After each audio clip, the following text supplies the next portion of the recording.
যাকাত ফরজ হওয়ার শর্ত আছে, এই শর্তগুলো আমরা শুনব। 5টা শর্ত। প্রাইমারি শর্ত হচ্ছে নেসাব পরিমাণ সম্পদের মালিক হওয়া, আর এটা হাওলানিল হাউল, 1 বছর থাকা। এগুলো হচ্ছে প্রাইমারি শর্ত। আরও 3টা সেকেন্ডারি শর্ত হচ্ছে আল মিলকিয়া, পূর্ণ ওনারশিপ থাকা, আর জিয়াদা, এটা আপনার অতিরিক্ত টাকা এটা হওয়া, আর হচ্ছে আদামুদ্দুয়ুন, ঋণ না থাকা। এই 5টা শর্ত আমি ব্যাখ্যা করলে আপনি বুঝবেন। 1 নম্বর হচ্ছে নিসাব পরিমাণ সম্পদের মালিক হওয়া। আপনি সামান্য কিছু সম্পদের মালিক হইলে এখান থেকে জাকাত দিতে হবে, শরীয়ত কিন্তু এটা বলে নাই। সুবহানাল্লাহ। আপনি জাকাতের নিয়ম শুনলে দেখবেন যে ইসলাম কতটা ব্যালেন্সড। একটা থ্রেশহোল্ড আছে, একটা স্ট্যান্ডার্ড আছে, এই মানে গেলে দিবেন। সেটা কত? সেটা গোল্ড আর সিলভার দিয়ে রাসূল সাল্লাল্লাহু আলাইহি ওয়াসাল্লাম দিয়েছেন, কারণ তখন গোল্ড আর সিলভারের কয়েন ছিল, মুদ্রা ছিল। আগে কিন্তু সোনা আর রূপা দিয়েই মুদ্রা বানানো হতো, পরে এটা পেপার মানি শুরু হয়েছে, কাগজের টাকা। তো একটা হচ্ছে দিনার আর একটা দিরহাম। তো রাসূল সাল্লাল্লাহু আলাইহি ওয়াসাল্লাম যে থ্রেশহোল্ড বেঁধে দিয়েছেন সেটা হচ্ছে 7.5 তোলা স্বর্ণ বা 52.5 তোলা রূপা। আই রিপিট, এটা সবাই জানেন আশা করি, যে 7.5 তোলা স্বর্ণ আর 52.5 তোলা রূপা।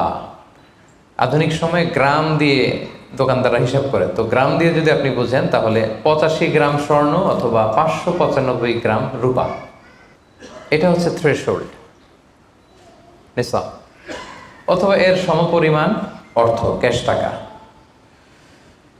যদি আপনার কাছে থাকে তাহলে আপনি নিসাবের মালিক হয়েছেন।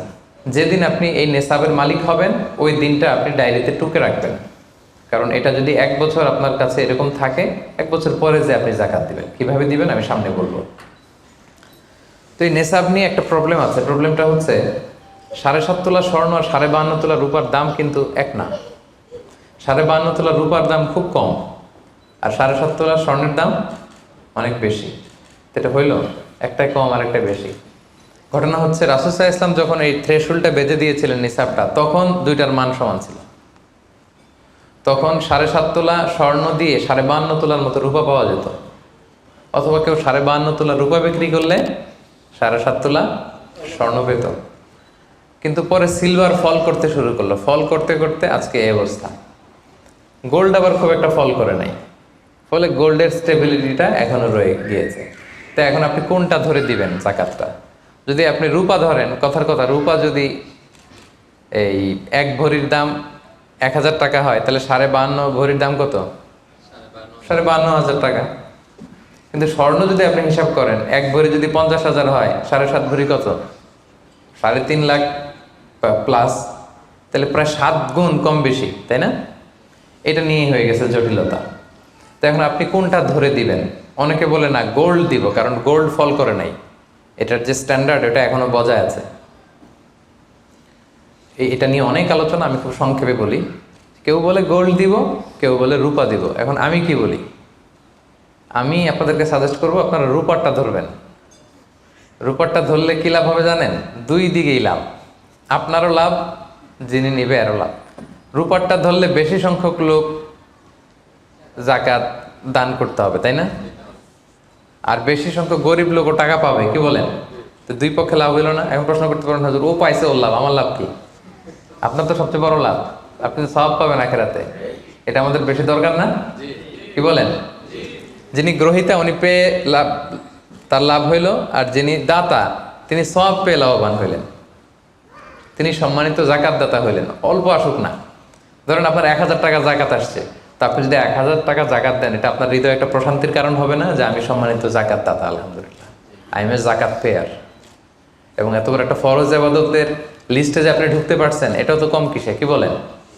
এজন্য স্বর্ণেরটা না ধরে রূপারটা ধরবেন। আপনাদের যে টাকা পয়সা, আপনাদের তো হীরা দিয়ে করা দরকার আপনাদের নেশা। এনিওয়ে, তো এজন্য আপনারা রূপারটা ধরবেন, তাহলে লোকজন উপকৃত হবে বেশি, সম্মানিত ভাই এবং বোনেরা। তাহলে 5টা শর্তের প্রথমটা তো বুঝে গেছেন, নেসাব, কি বলেন? নেসাব বুঝে গেছেন না?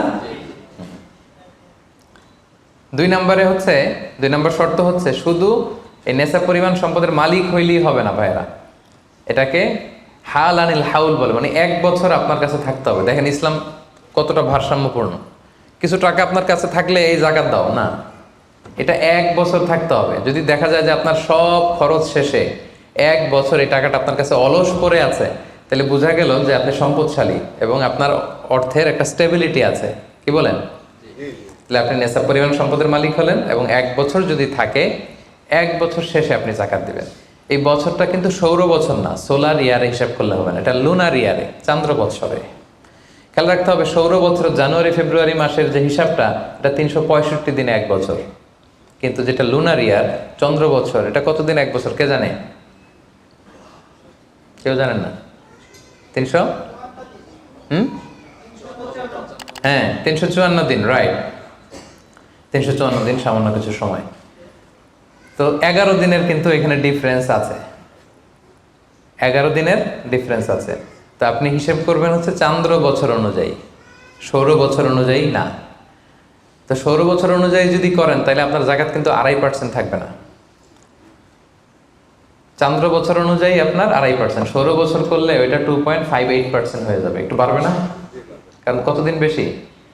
11 দিন বেশি, পার্সেন্টেজও বেড়ে যাবে। তখন কিন্তু জাকাত আপনার 2.5% থাকবে না, 2.58%। বলার আগে বুঝে যায়, কারণ সব ব্যবসায়ী সারাদিন ক্যালকুলেটর নিয়ে কোত্থেকে শিপমেন্ট হইলো, কত মিলিয়ন গেল, কত মিলিয়ন ঢুকলো, সব মুখস্থের জন্য বলার আগে বুঝে ফেলতেছে চটচট করে, মাশাআল্লাহ। তো তখন আর 2.5% হচ্ছে না, 2.58% হচ্ছে। তাহলে সম্মানিত ভাইরা, আপনি ধরেন, উদাহরণস্বরূপ ধরেন যে আপনি গত রমজানের 20 তারিখে সর্বপ্রথম নিসাব পরিমাণ সম্পদের মালিক হয়েছিলেন। তো তারপরে আপনি খেয়াল করবেন যে দেখি সারা বছর এই পরিমাণ অতিরিক্ত অলস টাকা আমার কাছে পড়ে থাকে কিনা। থাকতে থাকতে থাকতে থাকতে এই রমজানের 20 পর্যন্ত দেখেন যে টাকা ওইটা তো আছে, আরও হয়েছে টাকা। তো তার মানে আপনি এখন জাকাত দিবেন, যেহেতু নেসাবের মালিকও হয়েছেন, আবার পূর্ণ একটা চন্দ্র বছরও আপনার অতিক্রম করেছে, স্থায়ী হয়েছে, তখন আপনি জাকাত হিসাব করবেন। তাহলে 2টা শর্ত বুঝলেন না? 3 নাম্বার হচ্ছে ওনারশিপ। আপনার মালিকানা থাকতে হবে, যে সম্পদটা আছে খালি আপনার কাছে টাকা থাকলেই হবে না, এটা কমপ্লিট, আরবিতে তাসাররুফ বলে, কমপ্লিট ওনারশিপ আপনার থাকতে হবে। এখন একজনের আমানতের টাকা আপনার আছে, ওইটা আপনি জাকাত দিতে পারবেন? একজন 5 লাখ টাকা আমানত রাখছে, আপনি এটা জাকাত দেওয়া শুরু করছেন, হবে? এটা তো উনি জাকাত দেবে, এটা তো আপনার আমানতের টাকা, এই টাকা তো আপনার বুঝাই দিতে হবে। তো আমানতের টাকা কিন্তু কমপ্লিট ওনারশিপ আমার থাকে না, এটার হিসাব আমি করবো না। তো এটা বুঝে গেলেন।